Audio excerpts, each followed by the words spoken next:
Ryan didn't fire me with anger. He fired me like he was deleting a file. It was just after 8. The office still smelled like burnt espresso and oat milk, and I was standing by the break room machine when Dominic Valls, the founder's son and the newly appointed CEO, walked in. No good morning. No smile. Just that look people reserve for furniture they plan to replace. Adriana, he said, already turning away. My office. Now. He didn't wait for an answer. My name is Adriana Vale. I'm 41 years old.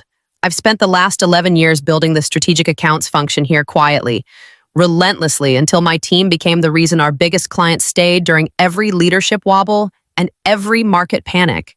Dominic didn't ask what I was working on. He didn't ask about Kingswell. He didn't ask anything at all. When I stepped into his office, the first thing I noticed wasn't him. It was the setup. No water on the table. No, the blinds angled down like the room had been prepared to hide a mess. And on the corner of his desk, half covered by his laptop, was a printed agenda titled Account Transition Kingswell with a calendar time stamped for later that morning. He'd scheduled my replacement meeting before he even spoke to me. Dominic didn't sit. You're fired, he said. Voice flat. We don't need lazy people like you dragging this place down. For a second, my body did the old reflex heat rising, throat tightening, 1,000 hours of overtime demanding to be acknowledged. Then I saw another detail, a second sheet. Already signed. Already ready. Not a performance write-up. Not a warning. A clean termination memo with boxes ticked like this was routine. No compliance officer in the room. No HR witness at the door. Just the CEO's son playing judge. I blinked once. Excuse me, you heard me, he said, flipping through papers like he was deciding lunch. Collect your things, effective immediately. Outside his glass wall. My team sat in that familiar hush that happens when people sense a storm but don't know where it will land. So, a few heads lifted as I walked out. Someone started to stand. I gave them a subtle shake of my head. Don't feed the fire. At my desk, my fingers moved on autopilot, laptop shut, badge unclipped. The dark blue contract portfolio slid into my bag like it weighed nothing. I didn't slam drawers. I didn't cry in the elevator. I didn't give Dominic the scene he was trying to provoke. I smiled politely on the way out. And in that moment, I realized what he was really doing, that he wasn't just firing me. He was erasing me from the story of what this company was about to become. Because Kingswell, our largest, most fragile negotiation, was scheduled to finalize within 48 hours. And the transition invite I'd seen on his desk wasn't for someday. It was for today. As I stepped into the cold morning air and the doors sealed behind me, my phone stayed silent. No apology. No explanation. No official notice beyond the memo he'd waved like a weapon. Just the city moving on like nothing happened. And as usual, this story is a work of fiction, created by our editorial team for storytelling purposes. All characters, events, and organizations are fictional. Any resemblance is purely coincidental. Thank you, and let's continue. Because if Dominic hadn't even read the Kingswell contract before he fired me, what exactly had he just triggered inside it? If someone removes you without reading the system you built, do you fight? Or do you let the structure answer for you? I didn't build my career on charisma. I built it on containment. For 11 years. I was the person executives called when something was quietly bleeding money behind the scenes. I negotiated 9-figure renewals without headlines. I rebuilt client trust after mergers that should have collapsed.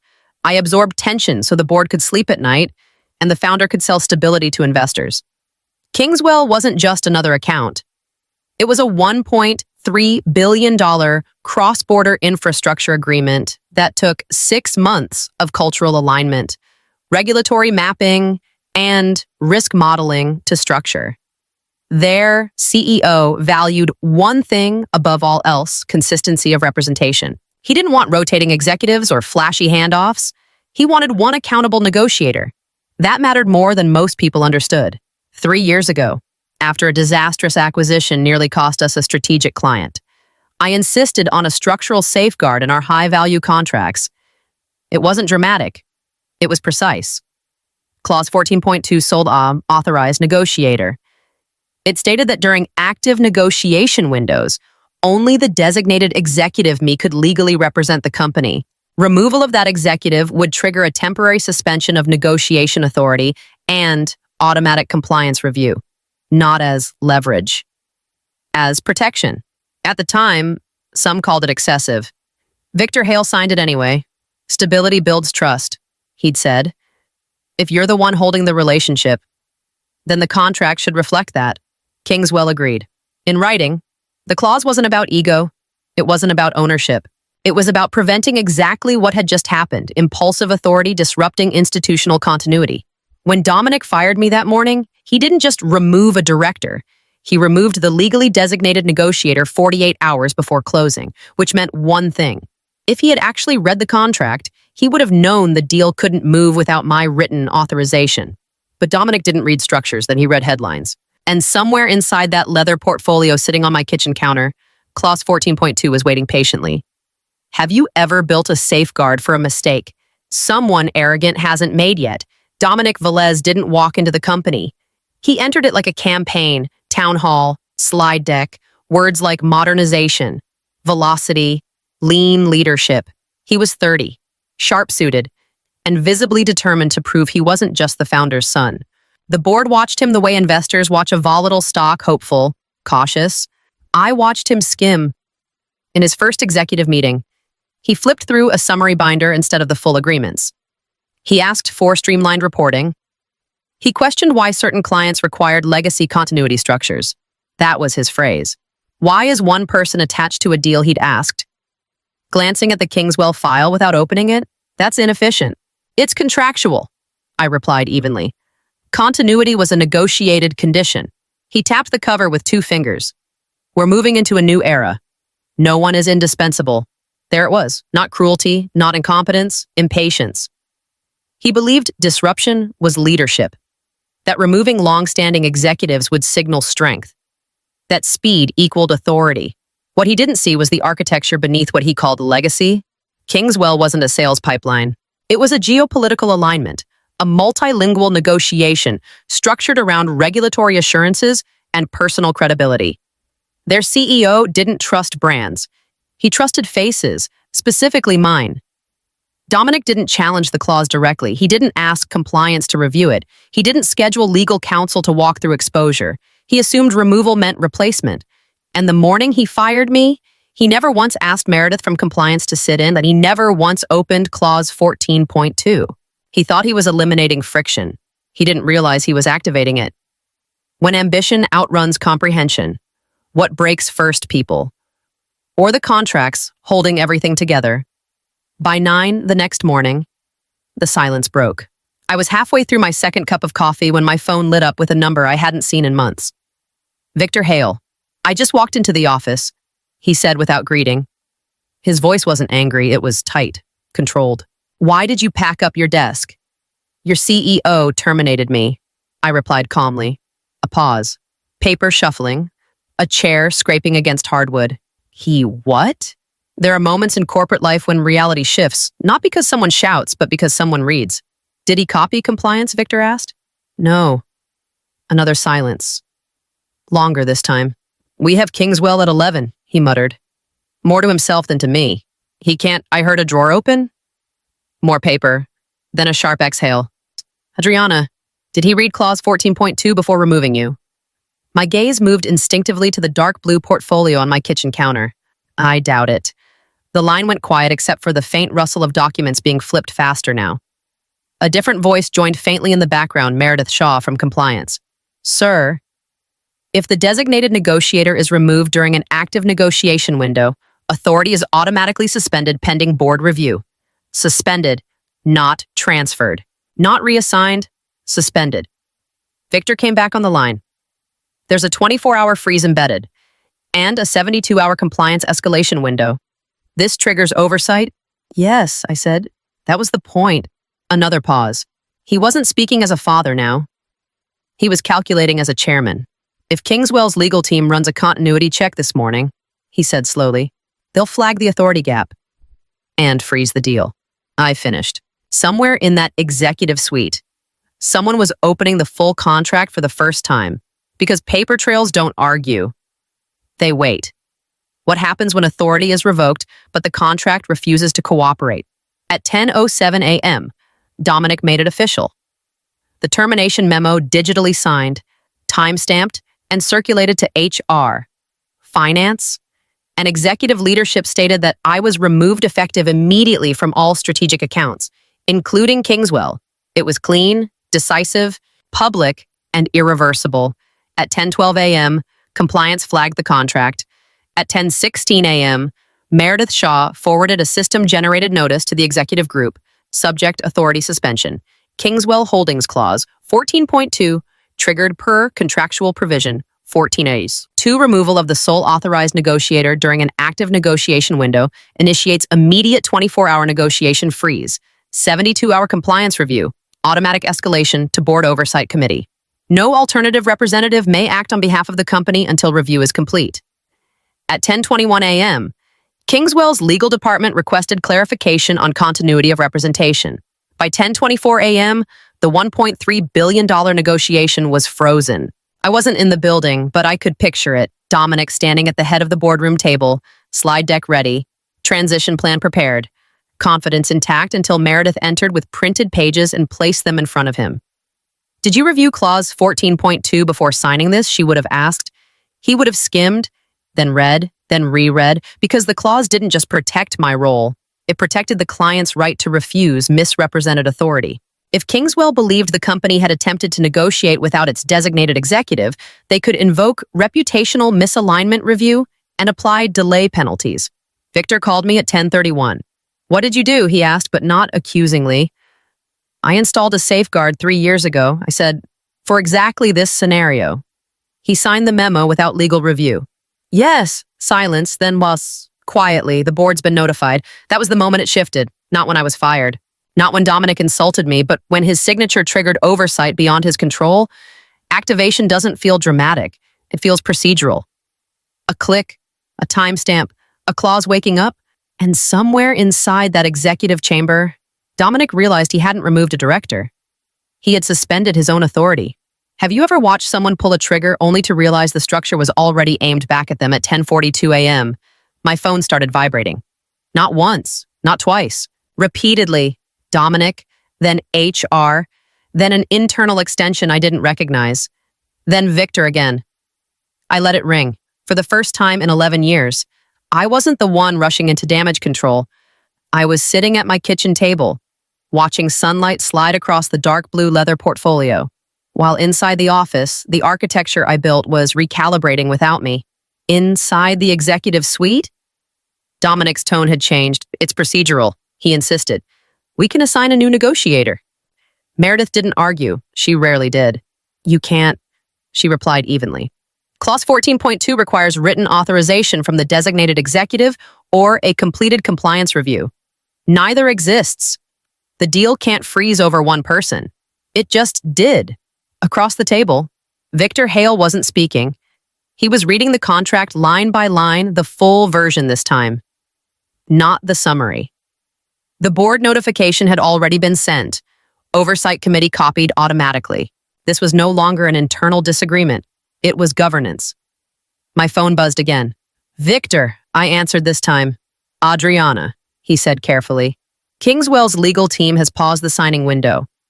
They want confirmation of representation continuity." I expected that. A pause. "Will you come in?"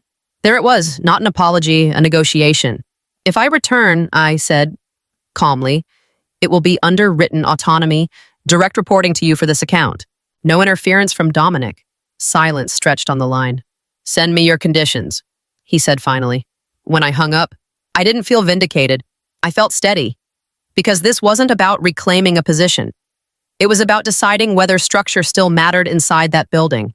Is returning a sign of weakness or leverage when the system has already chosen your side? By 1:05 p.m., the executive boardroom was sealed, not ceremonially, logistically. Meredith sat to Victor's right with a printed compliance report. 2 board members had dialed in remotely. Kingswell's legal liaison was on speaker. Waiting for clarification, Dominic stood at the head of the table, jaw tight, sleeves rolled up like effort could override structure. I took the seat opposite him. No one commented on my return. The contract did that for them. Layer 1 operational collapse. Meredith began. As of 10:16 a.m., Clause 14.2 triggered authority suspension. Kingswell has invoked the 24-hour freeze pending continuity confirmation. On speaker, Kingswell's counsel added, "We require assurance that designated representation remains intact. Until then, signing is paused. Paused. Not delayed by weather. Not delayed by negotiation terms. Paused by governance instability." The room felt smaller. Dominic leaned forward. "We can assign interim authority. This is internal." "No," Kingswell replied evenly. "Your agreement specifies otherwise. Operational control gone. Layer 2, financial/legal exigure." Meredith slid a second document across the table. Section 9.4, delay liability. If continuity failure results from internal executive action, financial exposure applies. Victor read the line aloud. His voice didn't rise. Projected exposure if Kingswell withdraws up to $75 million in reputational and delay penalties, Meredith answered, plus long-term revenue loss. Dominic's composure fractured.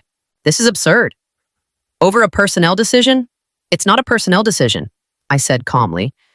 It's a contractual breach of continuity. The board member on the screen spoke for the first time. "Dominic, did you review clause 14.2 before signing the termination silence?" Then I reviewed the executive summary. That wasn't the question. Financial risk was no longer theoretical. It was quantified. Layer 3, reputation reversal. Victor finally stood. "When you removed Adriana without compliance review, you didn't just restructure a department," he said quietly. "You triggered board oversight." He turned to the remote members. "I'm exercising chairman authority, effective immediately. Negotiation authority for Kingswell returns to Adriana Vale under direct reporting to me." Dominic's head snapped toward him. "You're overriding the CEO. I'm protecting the company." The shift was visible, not loud, not theatrical, just final. Dominic was still technically CEO, but in that room, authority had moved. Kingswell's counsel cleared his throat. "If designated representation is restored in writing, we are prepared to proceed tomorrow." Victor nodded. "It will be done." The call ended. No one applauded. No one celebrated. Dominic remained standing at the head of the table, but no one was looking at him anymore. Structure had answered. And for the first time since he walked into the company like a campaign, Dominic understood something critical. Titles can be inherited. Authority cannot.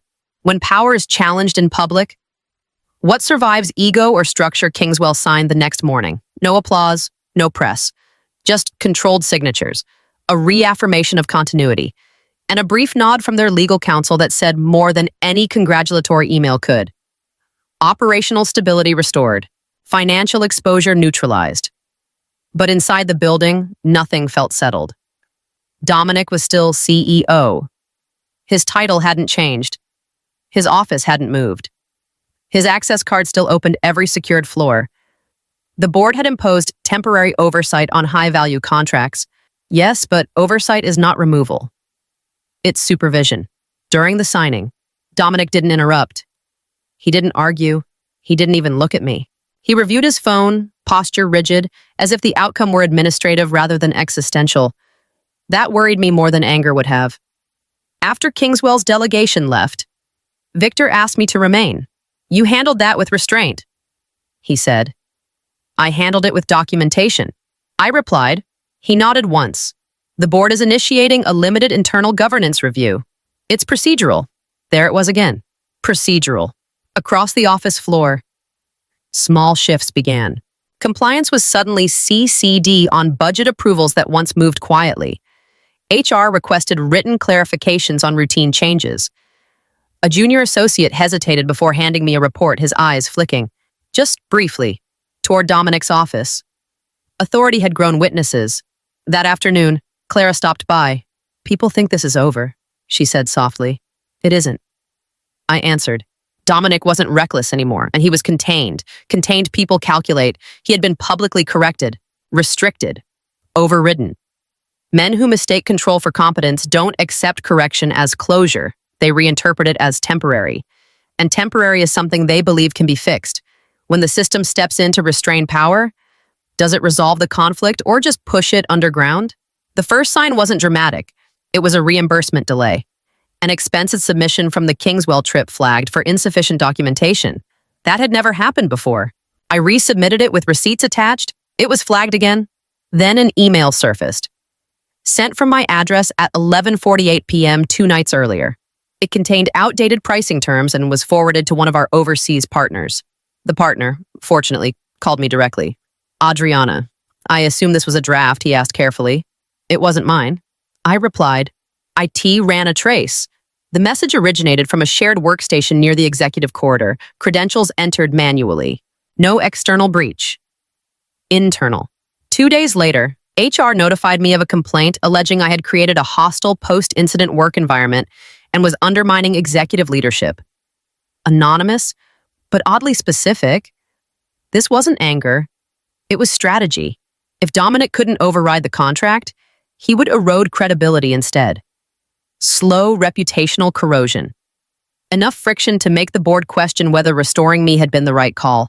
I didn't confront him. I documented every flagged expense, every anomalous login, every delayed approval.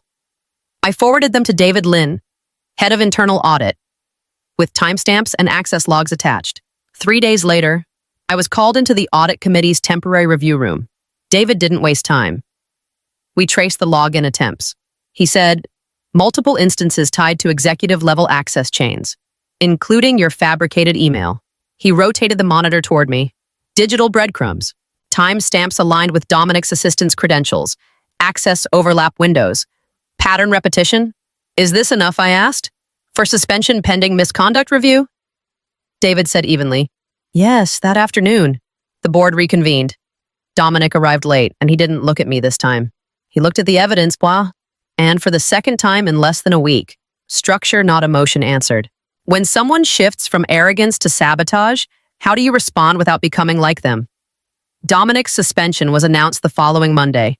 No dramatic memo, no public scandal, just a concise internal notice citing executive-level governance violations and internal misconduct pending final board determination.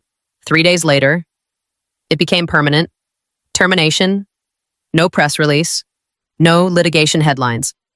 The board classified it as a contained governance matter. Victor signed the final paperwork himself. I expected to feel victorious. I didn't. I felt something quieter, like finishing a marathon you never meant to run. The audit findings were clear coordinated misuse of internal access, fabricated correspondence, manipulation of reporting channels, not catastrophic crimes. Just enough corrosion to destabilize trust, enough to justify removal. But structure extracts its own cost. During the suspension window, Kingswell's legal team requested additional assurances before finalizing long-term expansion for 48 hours. My credibility, not Dominic's, was under scrutiny. They signed. But the hesitation was real. An external executive offer I had been considering quietly withdrew during the chaos. We're moving in a different direction, the recruiter wrote. Victor and I never returned to how we were before. Professional, respectful. But something personal had closed. Power struggles leave residue. The day my promotion was formalized, Executive Director of Strategic Strategy, reporting directly to the chairman. I moved into a new office overlooking the river. I didn't bring many things, just the dark blue leather portfolio. Inside it was the Kingswell agreement, now fully executed. I removed the contract and placed a framed copy on the wall open not to my signature, but to clause 14.2. The safeguard, not as a trophy. As a reminder, authority without diligence is sabotage, and boundaries are not revenge, they're structure. What safeguard have you built that others still underestimate? Thank you for listening. If this story made you stop and think, hit like to support, subscribe for more stories like this, and leave a comment with your perspective. We read every one.